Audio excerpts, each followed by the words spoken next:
Hey guys, I want to share with you one of my favorite recovery and meditative practices, floating.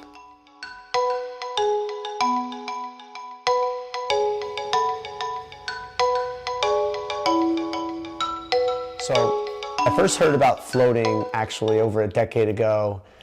I believe it was actually an episode of The Simpsons where Homer and Lisa actually go for a float at a float spa. Oh, no freezing. No, Mr. Simpson. This is a sensory deprivation tank.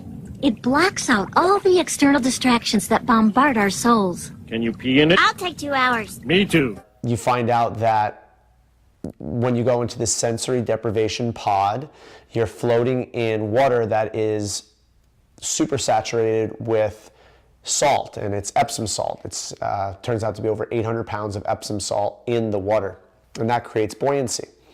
The water is also at body temperature, right around body temperature, so it's very, very comforting, nice and warm.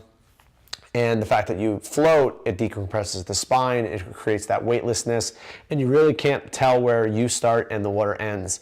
And the fact that you're in this sensory deprivation chamber allows you to really be there and be present and not have stimulus, because I think we're surrounded by stimulus all the time, especially where I am in South Florida, where there isn't that much just get outdoors and get into nature. I mean, I barely can even see the stars at night. So in the episode of The Simpsons, Homer and Lisa go in. Lisa has this unbelievable experience, and that's funny. I feel like batting it around. Wow, I have a paw. Oh my gosh, I've entered the body of our cat. Ah, Maggie. Hey, get your sticky hands off me. Ow! Oh, bad cat, leave her alone. Wow, my mind just created that out of nothing. and Homer doesn't quite have the same experience, and hilarity ensued.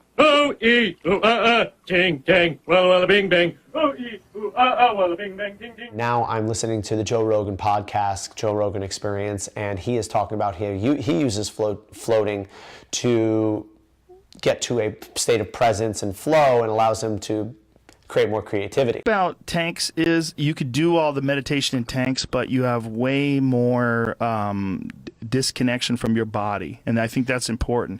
It disconnects your mind and your thoughts and your ideas from your physical frame. Like, that's what people are trying to do when they meditate. Like, you're trying to sit down in a comfortable spot and just concentrate on your thoughts, and you absolutely can achieve these amazing states of mind in that way, but I feel like those states are elevated substantially from the tank. And everyone I know that disagrees has never done the tank.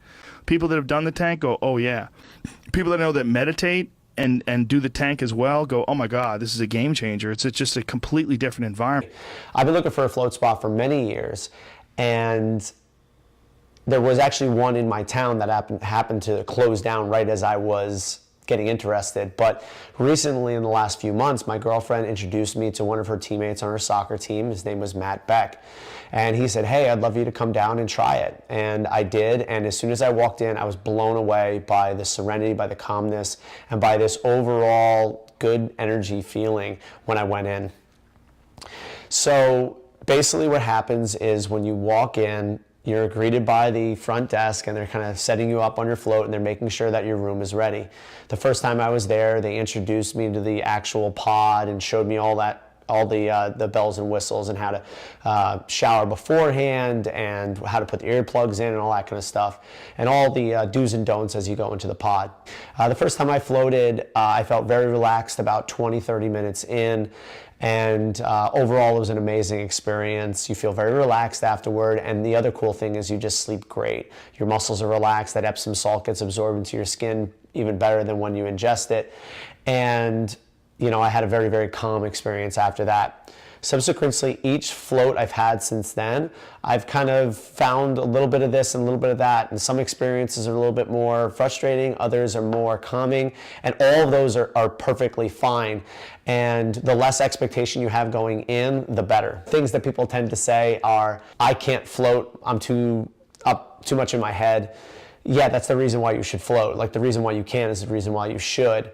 And the person that goes into the pod is not the same person that comes out of the pod. So the person that's like, I'm crazy, I can't stop thinking, yada, yada, yada, that person will pretty much have to at least submit for quite a large amount of time to get you through that float.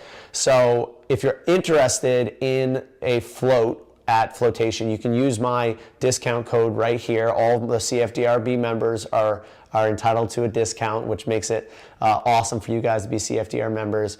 Go down, do a float, and what I want you to do is share your experience with other people, because this is something that is so invaluable in a world where we're getting so much stimulus. We're always looking for the next pill or fad. This is something that is so valuable and it is so rewarding, and you really can't measure what you're going to get out of this, but I guarantee that this is going to pay for itself over and over and over again. Guys, if you enjoy this content, please subscribe, like, review, and if you have any questions, feel free to comment below. Take care.